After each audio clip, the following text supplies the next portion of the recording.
Top quality और consistent performance के लिए सिर्फ सिल्वर पंप नाम याद रखना। રાષ્ટ્રપંથક એવું રહ્યું કે જ્યાં ભાજપે મહત્તમ બેઠકો હાંસલ કરવામાં સફળતા હાથ લાગી છે, જેમાં રાજકોટની પણ જો વાત કરવામાં આવે, અહીં આસપાસના તમામ જે વોર્ડ હતા તેની અંદર પણ મહત્વપૂર્ણ રીતે ભાજપના ઉમેદવારોની જીત નોંધાય છે। તમામ પરિસ્થિતિઓનું એક વિશિષ્ટ અવલોકન આપણે કરીશું અને આપને બતાવીએ કે રાજકોટની અંદર શું પરિસ્થિતિ અત્યારે સામે આવી રહી છે। તો રાજકોટના તમામ 5 નગરપાલિકા ભાજપના કબજામાં છે અને જોવા જઈએ તો આ તમામ પરિસ્થિતિઓમાં આપ જુઓ, રાજકોટની તમામે તમામ જે 5 નગરપાલિકા તેમાં જેતપુર, ઉપલેટા, ધોરાજી અને ભાયાવદર અને જસદણની અંદર ભગવો લહેરાયો છે અને આ તમામ બાબતો જેમાં જેતપુર પંથકમાં જયેશ રાદડાનું જે વર્ચસ્વ છે તે હજુ યથાવત રહ્યું છે। ચોક્કસપણે અહીં તેમનું પ્રભુત્વ પહેલાથી જ રહ્યું છે અને આ વખતની ચૂંટણીના પરિણામોમાં પણ એ પ્રભુત્વ દેખાઈ રહ્યું છે। પાલિકાની 44 પૈકી 32 બેઠકો ઉપર ભાજપના ઉમેદવારો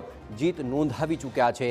ઓવરઓલ જો જોવા જઈએ તો જસદણમાં પ્રધાન કુંવરજી બાવળિયાનો જે દબદબો છે તે પણ આ પરિણામોની અંદર સૌથી વધારે અસર કરતા જોવા મળ્યું છે અને તેમનું જે સ્થાનિક સ્તર પર પ્રભુત્વ છે તેને કારણે ભાજપને અહીં જીત મેળવવામાં ઘણી જ આસાની રહી। જસદણ પાલિકાની 28 પૈકી 22 બેઠકો ભાજપે અહીં અંકે કરી લીધી છે અને તમામ બેઠકો ઉપર મહત્વપૂર્ણ જીત હાંસલ કરવામાં આવી છે।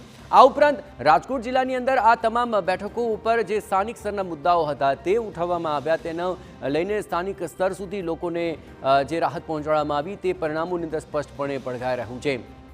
જેતપુર હોય, જસદણ હોય, આ તમામ બાબતોની અંદર જે સ્થાનિક નેતાનું પ્રભુત્વ છે તે લોકો ઉપર તેની જે પકડ છે આ તમામ બાબતો ઘણી જ મહત્વપૂર્ણ સાબિત થઈ છે અને તેને કારણે ભાજપને આ સફળતા હાથ લાગી છે। જોકે આખા સૌરાષ્ટ્ર પંથકની અંદર ભાજપનું બુલડોઝર ફરી વળ્યું છે અને એ તબક્કે અહીં સ્થાનિક નેતાગીરી, સ્થાનિક પ્રશ્નોને લઈને નેતાઓનું પ્રજાજનો સાથે સીધું કનેક્ટ રહેવું, આ તમામ બાબતોને લઈને ભાજપે અહીં આ તમામ નગરપાલિકાઓની અંદર મહત્વપૂર્ણ બેઠકો હાંસલ કરી અને તમામ ઉમેદવારોને જીત મળી ચૂકી છે। પરંતુ